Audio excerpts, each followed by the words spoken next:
Shalom keluargaku yang kekasih di dalam Tuhan, bagaimana kabarnya? Masih memiliki prima bugar di dalam iman, di dalam rohani, di dalam sukacita kita semuanya? Tetaplah percaya bahwa Tuhan Allah mengerjakan sesuatu yang baik di tengah-tengah ketidakbaikan dalam hidup kita. Hari ini pembacaan firman Tuhan terambil di dalam 1 Samuel, pasal yang pertama sampai ayat yang ke-8. Bapak Ibu bisa membacanya ya, dan menyimaknya dengan baik. Hari ini saya akan mengajak Bapak Ibu semuanya belajar tentang menjadi seorang Kristen yang tangguh. Beberapa hari ini saya disibukkan karena saya diberikan mandat amanah dari beberapa orang yang memberikan persembahan berupa sembako untuk saya bagikan, bukan hanya untuk jemaat tetapi juga untuk saudara-saudara kita yang lintas agama, yang strata sosialnya ada di bawah garis kemiskinan dan mereka memang sangat perlu dibantu. Ada sesuatu yang sangat unik ketika saya membagikan sembako dan bertemu dengan beberapa orang-orang yang bukan orang Kristen. Ketika mereka menghadapi kesulitan, ketika mereka menghadapi masalah-masalah yang berat berkaitan dengan ekonomi mereka, keuangan mereka, bahkan ketika mereka tidak memiliki makanan untuk mereka makan, mereka tidak pernah menyalahkan Tuhan mereka berkeluh kesah, mereka tidak pernah menyalahkan masjid di mana mereka beribadah, mereka juga tidak pernah menyalahkan rohaniawan mereka atau ustadz-ustadz mereka semuanya, mereka tidak pernah menyalahkan. Mereka tetap tenang, mereka tetap tidak pernah sedikit pun mengeluarkan statement-statement negatif kepada gereja mereka, kepada masjid mereka, kepada ustadz-ustadz mereka atau kepada Allah mereka. Mereka berdiam diri dan mereka benar-benar mendesain diri mereka dalam segala kekurangan mereka, dalam segala hal yang berkaitan dengan tekanan ekonomi, kelaparan, kekurangan. Mereka tetap berdiam diri dan mereka mendesain menjadi seorang yang sangat tangguh menghadapi masalah-masalah yang sangat berat. Hari ini mari kita belajar bersama-sama bagaimana kita juga bisa mendesain sebagai orang Kristen yang percaya kepada Kristus Yesus di tengah-tengah pergumulan yang sangat berat, di tengah-tengah masalah yang begitu mungkin memberikan tekanan, di tengah-tengah masalah yang mungkin akan memberikan kepada kita sesuatu yang tidak menyenangkan, tetapi kita tetap menjadi seorang Kristen yang sangat tangguh. Hari ini mari kita belajar bersama-sama dari seorang yang namanya Hana, bagaimana dia menikah dengan seorang laki-laki yang namanya Elkana, tetapi ternyata Elkana itu menciderai janji pernikahannya. Dia mengambil perempuan lain dan kemudian menjadi madu bagi Hana, dan mulai dari situlah hidup Hana menjadi tidak tenang. Hati Hana tidak menjadi tenang, pikiran Hana tidak menjadi tenang. Bahkan terjadi satu konflik yang luar biasa antara Hana juga secara fisik, psikis juga dengan suami, juga dengan madunya. Nah, mari kita belajar bersama-sama bagaimana Hana akhirnya menjadi seorang yang sangat tangguh menghadapi masalah-masalah yang berada bersama-sama dengan hidup dia. Mari kita belajar bersama-sama dari Hana. Bagaimana kita mendesain diri kita menjadi seorang Kristen yang sangat tangguh menghadapi masalah dan pergumulan-pergumulan hidup yang sangat berat dan mungkin menyiksa, membawa penderitaan yang begitu berat dalam hidup kita semuanya. Yang pertama, bagaimana kita bisa mendesain diri kita menjadi seorang Kristen yang sangat tangguh di tengah-tengah masalah yang begitu berat dalam hidup kita semuanya. Yang pertama, jangan menjadikan diri kita menjadi seorang yang jahat di dalam cara berpikir, dari mulut kita, bahkan di dalam hati kita, bahkan perilaku kita semuanya. Ketika Hana dia menghadapi masalah-masalah yang sangat berat di dalam hidup dia, ketika suaminya seperti mengkhianati dia dan mengambil madu dan tinggal bersama-sama dengan mereka, bahkan madunya itu menyakitin dia, mudah bagi Hana untuk berlaku jahat. Mudah bagi Hana kemudian untuk berhati jahat. Mudah bagi Hana kemudian melontarkan perkataan-perkataan yang busuk dan buruk. Pikiran Hana pun juga bisa berubah menjadi buruk. Bisa lakukan itu semuanya. Hana bisa melawan, Hana bisa membalas dendam apa yang telah dilakukan oleh Elkana, bahkan mungkin juga oleh madunya. Tetapi Alkitab herannya adalah tidak mencatat ada satu kecenderungan yang jahat, yang buruk, yang tidak baik, yang keluar dari hati, dari pikiran, dari mulut, dari perilaku Hana. Orang-orang tangguh, orang-orang Kristen tangguh adalah mereka yang menjagai hati dan pikiran mereka semuanya tidak menjadi jahat oleh karena orang-orang yang berlaku buruk di dalam hidup dia. Dia menjadi orang yang tidak mudah marah, dia tidak menjadi mudah tersinggung, dia tidak mudah menjadi orang yang terluka, dia tidak mudah menjadi orang yang terprovokasi, dia tidak pernah mudah menjadi orang-orang yang gampang sedikit demi sedikit tersinggung atau marah, melakukan sesuatu yang baik dengan mulutnya, kemudian atau memprovokasi, mengajak, memfitnah segala sesuatu yang buruk. Dia tidak lakukan itu semuanya. Jadi orang Kristen yang tangguh adalah orang Kristen yang mendesain diri dia di dalam cara berpikir dia, di dalam cara bertutur kata dia, dalam cara berhati dia, dalam cara dia berperilaku, dalam cara apapun juga, dia tetap menjaga stamina iman, stamina moral, stamina rohani, stamina tutur kata, dan hidup dia tetap tidak terjangkit oleh kejahatan, keburukan, sesuatu yang berkaitan dengan dosa. Dia tidak terjangkit itu semuanya. Mari Bapak Ibu yang kasih dalam Tuhan, Jagalah hati kita dari segala sesuatu yang jahat. Kalau ada orang lain yang memprovokasi, kalau ada orang lain berlaku jahat dalam hidup kita semuanya, jangan izinkan yang jahat datang menimpa kita. Jangan izinkan hal-hal yang buruk yang berkaitan dengan dosa itu kemudian membawa kita berbuat jahat akhirnya. Kenapa? Karena kita tidak lebih sama dengan orang-orang yang menyakitin kita. Ketika kita berlaku jahat kepada orang yang berlaku jahat, tidak ada lebihnya dari kita. Maka inilah ciri khas orang-orang Kristen yang tangguh. Dia tidak mudah terjangkiti oleh kejahatan ketika orang lain berlaku jahat dalam hidup dia. Itu yang pertama. Yang kedua adalah bangun kekuatan hati dan mental kita untuk kita kemudian berdoa dengan sungguh-sungguh. Hana menyadari masalahnya sangat berat. Ketika dia berusaha dengan berbagai cara, dengan kekuatan dia, mungkin dengan cara rontak diri dia untuk merebut lagi hati suaminya, dia melakukan begitu banyak upaya.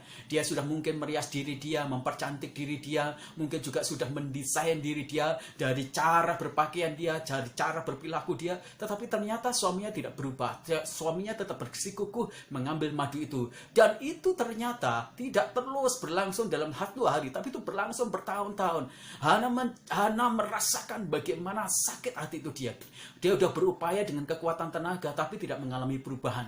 Maka Hana mulai mengambil keputusan untuk dia mulai berhenti melakukan hal-hal dengan cara-cara swasmani. Apa yang dilakukan Hana? Kemudian Hana mulai melakukan sesuatu yang sangat berbeda. Mulai dia pergi ke bait Allah. Di sana dia mengerahkan seluruh tenaga dia. Dia mengerahkan seluruh pikiran dia. Dia mengerahkan seluruh perasaan hati dia. Kekuatan dia, akal budi dia, roh jiwa. Dia berdoa dengan sungguh-sungguh. Sampai kemudian Imam Ali melihat Hana itu seperti perempuan yang mabuk. Kenapa? Karena Hana begitu berdoa dengan segenap hati. Hana berdoa dengan sungguh-sungguh luar biasa.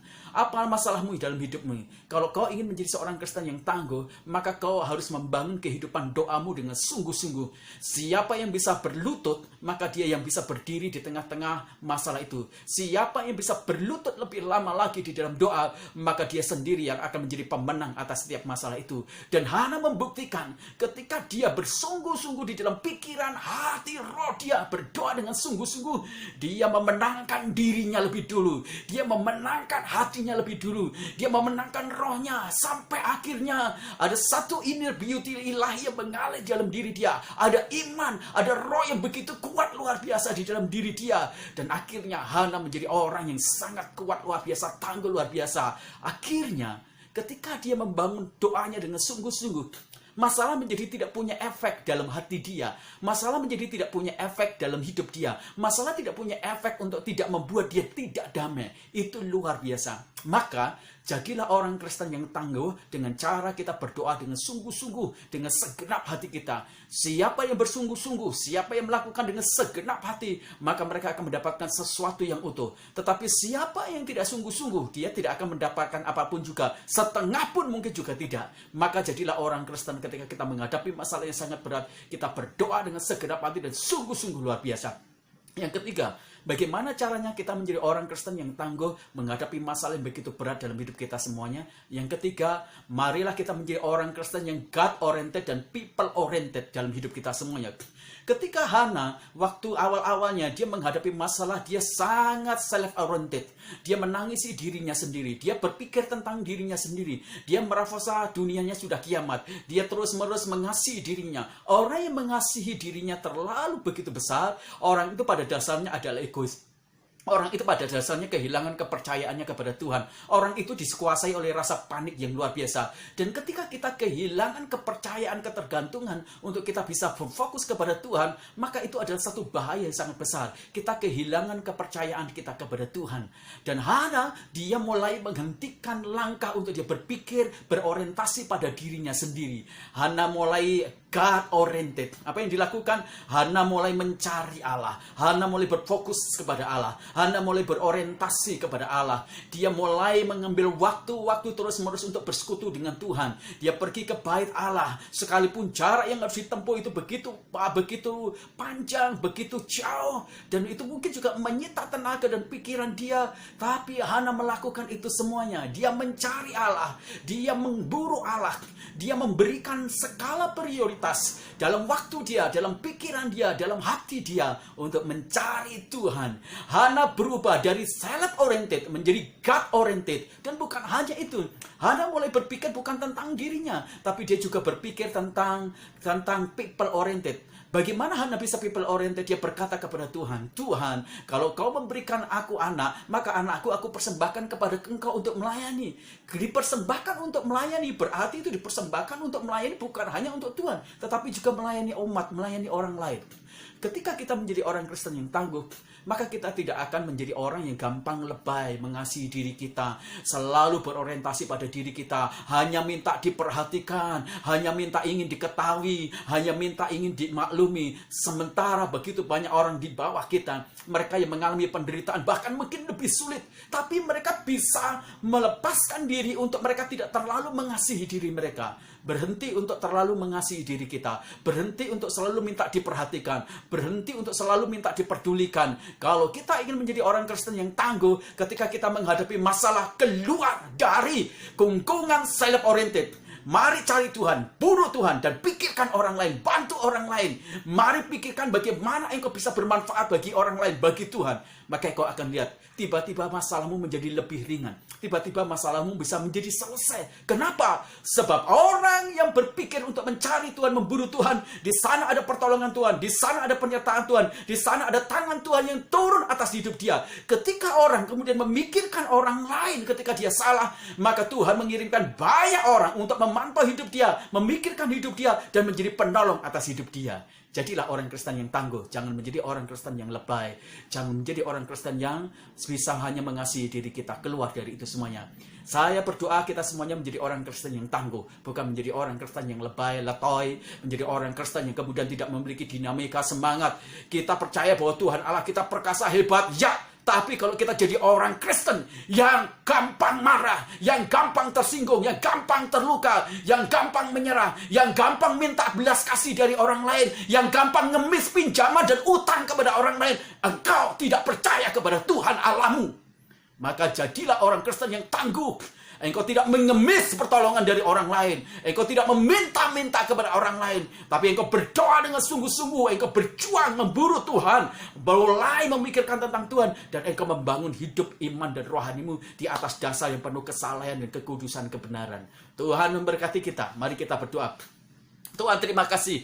Hari-hari ini kami tahu masih ada dalam COVID-19 ini. Ada begitu banyak hidup kami yang mengalami Tuhan masalah-masalah yang begitu pelik. Tapi kami percaya bahwa Tuhan Engkau tidak meninggalkan kami. Kami terus berdoa untuk saudara-saudara kami, mitra-mitra kami, bahkan juga Tuhan orang-orang yang secara khusus mendukung pekerjaan-pekerjaan Tuhan bukan hanya untuk gereja kami. Mereka adalah pengusaha-pengusaha yang memiliki finansial dan pabrik yang begitu besar. Tapi hari-hari ini mereka menghadapi masalah yang begitu berat. Oleh karena mereka Tuhan dalam bisnis mereka ada begitu banyak goncangan-goncangan. Mereka tidak memiliki lagi keuangan yang cukup. Mereka terhenti produktivitas mereka. Transaksi jual beli yang tidak jalan. Tetapi mereka harus membayar pajak. Mereka harus membayar bunga di bank.